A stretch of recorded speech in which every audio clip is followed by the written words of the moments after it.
नमस्कार दोस्तों, हमारे देश का युवा प्रेजेंट टाइम में रातों रात करोड़पति बनने के ख्वाब देखता है। वहीं पर एक पाकिस्तान की आई हुई लड़की ने, पाक की लड़की ने जो है 7,000 करोड़ की कंपनी खड़ी कर दी। क्या है इसका माजरा, क्या है इसका सिस्टम, कैसे उसने काम किया। 300 रुपये से शुरुआत किया था उसने बिजनेस और आज की डेट में 7,000 करोड़ रुपए का बिजनेस पहुंच गया है। कैसे पहुंचा, कौन कौन से स्टेप को उसने फॉलो किया, पूरी स्टोरी इस वीडियो में मिलेगी। वीडियो को पूरी तरीके से वॉच करना है। अगर कीड़ा आपके अंदर दिमाग में है करोड़पति बनने का, पैसे वाले बनने का, बिजनेसमैन बनने का, तो पूर्णतः स्टोरी को वॉच करना, कोई भी पार्ट मिस कर मत करना और इसे अपने लाइफ में अप्लाई करना। और जिसके माध्यम से वीडियो मिला उसे थैंक्स जरूर बोलना और हर एक हिंदी समझने वाले के पास शेयर करना और खासकर महिला के पास तो जरूर शेयर करना, ताकि इससे वह कुछ सीख लेकर के अपना सेल्फ एम्पायर क्रिएट कर सके, किसी के ऊपर डिपेंड ना रह सके, ना तो उसे गालियां खाने पड़े और ना तो उसे किसी तरीके का कोई भी प्रॉब्लम शारीरिक मानसिक ना हो। अगर आप सच्चे हिंदुस्तानी हैं तो ये बहुत ज़बरदस्त स्टोरी है जो मैं आपके लिए लेकर के आया हूँ। ये एक सक्सेस स्टोरी है जो पाक से भारत आई महिला ने 300 रुपये से बिजनेस स्टार्ट किया और आज की डेट में है 7,000 करोड़ का बिजनेस। कैसे स्टार्ट हुआ, क्या किया होगा उसने, है ना, ये पूरी जानकारी यहाँ पर आपको मिलेगी। सो चैनल को सब्सक्राइब करना, फिर से कहता हूँ वीडियो को लाइक कर देना। हमारे यूट्यूब चैनल पर सिर्फ ऐसे ही बिजनेस आइडियाज और सक्सेस स्टोरीज पोस्ट की जाती हैं जो आपके लिए सबसे लाजवाब और ज़बरदस्त साबित हो सकती हैं। क्रेमिका और इंग्लिश वैन जैसी पॉपुलर ब्रांड की फाउंडर है रजनी वेक्टर। इन्होंने अपनी स्किल्स पे काम किया, अपने आप पे फोकस किया और ये सोचा मैं क्या कर सकती हूँ, मैं किस साइड में जा सकती हूँ, किस वे में जा सकती हूँ। आज की डेट में आधा युवा तो जो है लिपसिंग पे परेशान है, हर आदमी उसमें कैरियर बनाने में लगा हुआ है, लेकिन कभी भी कोई ये उठा के नहीं देख रहा प्रेजेंट टाइम में कि लिपसिंग करके कितने लोग करोड़पति अरबपति बन रहे हैं और कितने लोगों ने लिपसिंग करके अपनी करोड़ों की प्रॉपर्टी खरीदी है। लेकिन हाँ, बिजनेस करके आप करोड़ों का प्रॉपर्टी जरूर खरीद सकते हो, आप करोड़पति बन सकते हो, आपका नाम भी मैगजीन में आ सकता है, आपका नाम भी पेपर पर आ सकता है, आपके इंटरव्यू भी लिए जा सकते हैं और आपके हर सपने पूरे हो सकते हैं अगर आप बिजनेस करोगे तो। बिजनेस समस्या ये है कि बिजनेस चलता इसलिए नहीं है क्योंकि लोग तुरंत क्विट कर जाते हैं। आज की डेट में लोग हैं ना, वो सोचते हैं कि मैं आज बिजनेस करूं, कल से धड़ चलने लगे, कस्टमर की लाइन लग जाए, लोग आके कहें कि मैं लूंगा। समस्या यहीं पे रहे, वो पेशेंस नहीं रख पाते। लोगों तक पहुंचाओ तो अपना प्रोडक्ट, लोग जाने तो आप क्या हो, आप किस खेत की मूली हो, आपके पास क्या क्या प्रोडक्ट है, आपका टेस्ट कैसा है, आप कैसे बेच रहे हो, कैसे बिहेव कर रहे हो, ये चीजें तो होनी चाहिए। सीखते कुछ है नहीं, जानते कुछ है नहीं, पैसा है तो 2-4-5 लाख लगा दिए, फिर बैठे हैं, फिर थोड़े दिन बाद बंद हो गया। इन्होंने क्या किया था, जो ये वेक्टर जी थी, रजनी वेक्टर जी थी, इन्होंने सीखा था, एनालिसिस किया, लोगों को टेस्टिंग करवाया, लोगों ने कहा wow it is the great test, लोगों के फीडबैक के अनुसार इन्होंने काम किया और जो लोगों ने फीडबैक दिया उस पर इन्होंने इंप्रूवमेंट किया, सुधारा उसको। ऐसा नहीं कि फीडबैक देगा चलो ठीक है निकल गया बंदा, काम खत्म, दूसरे को देखा जाएगा, ऐसा नहीं था। इन्होंने फीडबैक पे काम किया था। समझ रहे हो आप, इनका जन्म पाक के कराची में हुआ था, लुधियाना में ये पली बड़ी और वहां पर भी इनका बचपन बीता। 1947 में देश की आजादी के बाद जब भारत का बंटवारा हुआ तो इनका परिवार कराची से दिल्ली आकर के शिफ्ट हो गया।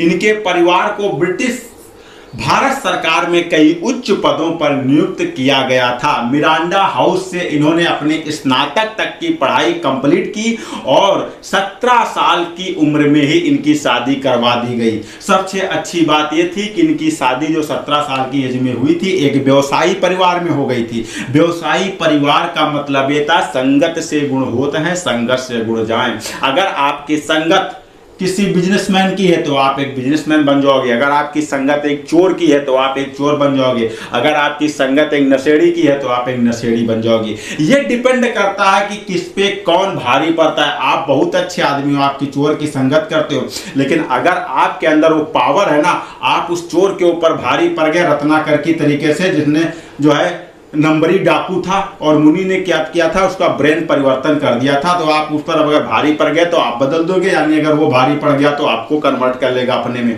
तो इससे अच्छा ये कि आप बुराई की तरफ जाओ ही मत। क्यों जाते हो बुराई की तरफ, क्या रखा है उसमें, अच्छे लोगों का साथ करो ना।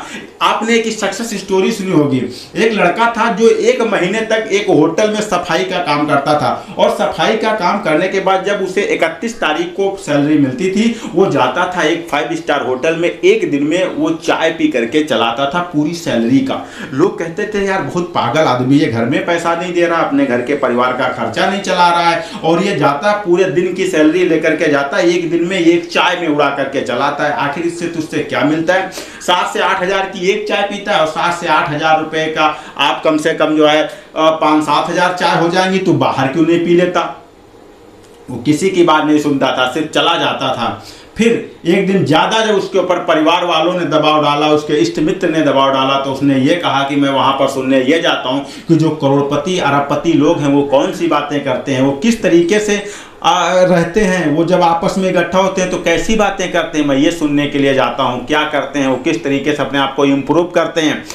तो उसने कहा कि हाँ क्या बात करते हैं बताओ। कहा वहाँ पर ये बात होती है कि कितने रुपए तुमने कमाया, कौन सा बिजनेस कितना चल रहा है, उसमें क्या प्रॉब्लम आ रही है, यार मेरा बिजनेस नहीं चल रहा है, उसे कैसे मैं ऊपर उठाऊं, इस प्रॉब्लम पे डिस्कशन हो रही। मेरे बिजनेस में 1 लाख तू इन्वेस्ट कर दे, या कोई कहता है मेरे बिजनेस में 1 करोड़ तू इन्वेस्ट कर दे, इतना % पार्टनरशिप तुझको दे दूंगा, इतना % पार्टनरशिप तुझको दे दूंगा। और मेरे यहाँ हम लोग साला बैठ करके लड़कियों की बातें करते हैं, और नहीं लड़कियों की बातें करते तो पड़ोसी की बातें करते हैं, नहीं पड़ोसी की बात करते तो किसी की वाइफ की बातें करते हैं, यानी कि फालतू का हम लोग गपशप परपंच करते हैं जिससे हमसे कोई मतलब नहीं रहता। लेकिन जो 5 स्टार होटल के लोग जो आते हैं, जो 5-7 हजार रुपए की एक चाय पीते हैं, लेकिन वो बातें बहुत दमदार करते हैं, बहुत पॉइंट वाली बातें करते हैं, बहुत अच्छी बातें करते हैं, उन बातों से मैं प्रभावित हुआ हूं, और मैं भी बिजनेस करके एक सफल बिजनेसमैन बनूंगा। लोग हंसे थे उस पर, लेकिन उसने अपना नाम रोशन कर दिया, एक सक्सेसफुल बिजनेसमैन बन करके उसने दिखाया। तो ये चीज होती है, आपके अंदर आग होगी तब भी आप बन पाओगे, आपके अंदर वो पैदाइशी जज्बा होना चाहिए आप कि मैं ये बनना चाहता हूं। जो एसडीएम डीएम या एसपी डीएसपी जो भी सरकारी नौकरी की तैयारी करते हैं, जो बिजनेसमैन होते हैं, ये लोग कैसे बनते हैं? इनके अंदर आग होती है तब ये बनते हैं, ये बिना आग के नहीं बनते, रील स्क्रॉल करके नहीं बनते, ये वीडियो देख करके, ये जो है नाच गाने वाले वीडियो देख करके नहीं बनते हैं, है ना। ये क्वालिटी वाले लोग बनते हैं, जिनके अंदर पावर होती है, पोटेंशियल होती है, वो लोग बनते हैं। आपके अंदर भी पावर है, पोटेंशियल, आपको उसे सिर्फ जागृत करना है। जब तक आप स्विच का बटन नहीं दबाते तब तक लाइट नहीं जलती, तो आपको वो स्विच का बटन अपने अंदर ढूंढना होगा और उसे दबाना होगा, और जिसके द्वारा आपके अंदर उजाला होगा और आप बहुत ज्यादा पैसे कमा पाओगे, है ना। तो इनके अंदर जब ये जो वेक्टर जी थी, रजनी वेक्टर जी थी, इनके घर पे ये बातें चीतें होती रहती थी कि भैया जो है ये किया वो किया। तब इन्होंने कहा चलो हम भी कुछ करते हैं। इन्होंने क्या किया, अपने एक फैमिली मेंबर से कहा भैया हमको 300 रुपये उधार दे दो, हमको थोड़ा सा सामान लाना है खाने पीने का बनाने के लिए। इनको 300 रुपये घर में उधार मिल गए। उधार लाने के बाद ये सामान थोड़ा खाने पीने के लिए लेकर आई, बनाया इन्होंने, और आस पड़ोस के लोगों को खिलाया। आस पड़ोस के लोगों ने कहा यार बहुत अच्छा है, उन्होंने और 2-4 लोगों से तारीफ की, उन लोगों ने कहा और अच्छा है, और 2-4 लोगों से तारीफ की और अच्छा है। मतलब ये धीरे धीरे अपने सिटी में फेमस हो गई। अब प्रॉब्लम यहाँ पर यह थी कि भैया 300 रुपये थे इनके पास, 300 रुपये का रोज सामान ला रही थी, रोज बना करके लोगों को दे रही थी, जिससे इससे काम नहीं चल रहा था। तो इन्होंने एक अपने और फैमिली मेंबर से कहा कि तुम हमें 20,000 रुपये उधार दे दो, मात्र कुछ ही दिनों में मैं आपको रिटर्न कर दूंगी। और ये बात है 1978 में। 1978 में इन्होंने एक पहली अपनी जो है इकाई स्थापित की, पहली इकाई इन्होंने स्थापित की, और उस पर 20,000 रुपये से इन्होंने अपना काम स्टार्ट किया। ये जो प्रेजेंट टाइम में क्या करती थी, कुकिंग स्किल पर काम करना स्टार्ट कर दिया, और इन्होंने 20,000 रुपये से जो बिजनेस स्टार्ट हुआ वो धीरे धीरे इनके आस पड़ोस के 10, 20, 25 किलोमीटर में फैल गया। लोग इनकी तारीफ करने लगे, टेस्ट की तारीफ करने लगे। फिर जब तारीफ इनकी होने लगी तब इन्होंने अपने दिमाग का यूज किया, कहा क्यों ना आप अपने बिजनेस को ऑफलाइन से ऑनलाइन ले जाते हैं। इन्होंने अपने बिजनेस को ऑनलाइन ले जाने के लिए 1996 में इनको बहुत बड़ी उपलब्धि हासिल हुई। मैकडोनाल्ड के साथ इन्होंने बर्गर बंद बनाने का एग्रीमेंट साइन कर लिया, और अपने बिजनेस को इन्होंने ऑनलाइन लेकर के चले गए। इनका प्रोडक्ट प्रेजेंट टाइम में क्रेमिका है, इंग्लिश बॉन है, आइसक्रीम बिस्किट है, और सॉस सप्लाई ये करती हैं प्रेजेंट टाइम में। और 20 से ज्यादा राज्य में इनका प्रेजेंट टाइम में बिजनेस स्टेब्लिश हो रहा है। 60 से ज़्यादा शहरों में इनके आउटलेट्स खुल चुके हैं और लुधियाना में इनकी कंपनी केंद्रित है। बर्गर किंग, पिज्जा हंट, पापा जोक्स जैसे कई सारे अंतरराष्ट्रीय ब्रांड के साथ ये काम करते हैं। और तो यहाँ पर भारतीय रेलवे में पिज्जा व ब्रेड सॉस तथा अन्य कैंडीमेंट्स और कंफेक्शनरी आइटम्स सप्लाई करती है। क्रेमिका फूड इंडस्ट्री लिमिटेड दुनिया की बिगेस्ट कंपनी, आज की डेट में सबसे जबरदस्त कंपनी बन चुकी है। जिस हिसाब से एक इनकी एक लेडीज इनकी फाउंडर है, उस हिसाब से जबरदस्त कंपनी बन चुकी है। इनके जो पिता का नाम इनके पति का नाम था धर्मवीर वेक्टर, और ये भी बहुत ही अच्छे आदमी थे, जिसकी वजह से इनकी कंपनी चलने लगी और बहुत अच्छी तरीके से चल रही है। तो आशा करता हूँ ये स्टोरी आपको अच्छी लगी होगी। अगर अच्छी लगी तो कमेंट्स करके बताओ कौन सी टॉपिक पर आप स्टोरी चाहते हो, ये भी बताओ। मिलता हूँ फिर किसी अमेजिंग और फैक्टेबल वीडियो में, तब तक के लिए दिए नमस्कार।